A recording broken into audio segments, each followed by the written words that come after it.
When I was 15, my parents kicked me out so my older sister could have her own bedroom. When I asked them where I should go, Mom grinned. Figure it out, darky. That was 7 months ago. Today, they're both begging for forgiveness. My dad is black and my mom is white. I look really black while my older sister Kate looks more white. This one feature has affected my entire life. You see, despite my dad being black, he has extreme colorism against black people, while my mom is just straight up racist. To her, my dad is the only exception. Me and Kate are only 2 years apart, but growing up, our experiences were very different. Every birthday of hers was celebrated, not only with a cake, but also huge birthday blowouts every day for her entire birth week. Meanwhile, my birthday was just another day in the year. However, instead of soaking up all the attention and hating me as much as our parents did, Kate would always be kind to me when they weren't looking. On my 9th birthday, Kate knew our parents wouldn't do anything for me, so she asked them if she could celebrate her birthday on my day. Of course, they said yes, and when the day came, she let me choose who to invite. When it was time for the cake, Kate distracted my parents and brought them into another room so everyone could sing happy birthday for me. It was one of the happiest days of my life. Another time, when we got our report cards and she got all C's while I got B's, she knew my parents would likely wail on me for not getting A's. So while they were reading my report card, she begged them not to hurt me because she didn't like violence. So they ended up just pinching me a few times. So even though my parents basically saw me as a cotton picker, as they called me,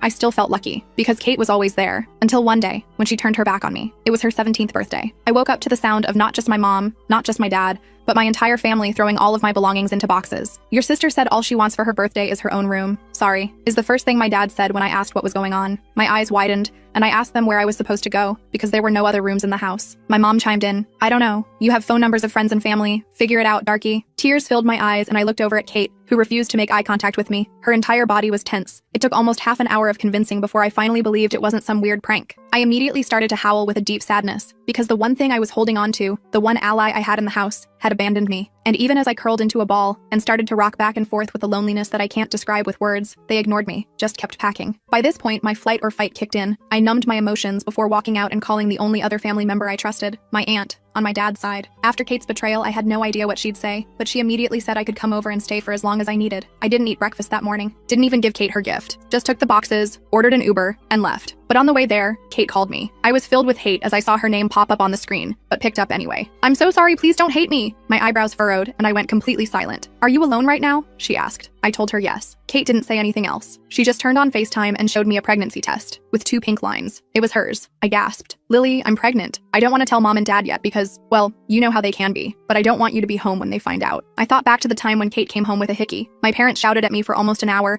telling me how bad of an influence I was, how it was all my fault. So I understood. Kate, what can I do to help? I asked. She told me to ask for her help from our Aunt Bonnie. Suddenly, I could hear my parents walking up the stairs singing happy birthday, so I hung up. My mind was spinning. A part of me was relieved that Kate was still my best friend, but mostly, I was just worried, very worried. And when I got to my Aunt Bonnie's, my stomach twisted into a pretzel knot because she opened the door, gave me a huge smile, and hugged me super tight. I'm so happy you visited. I never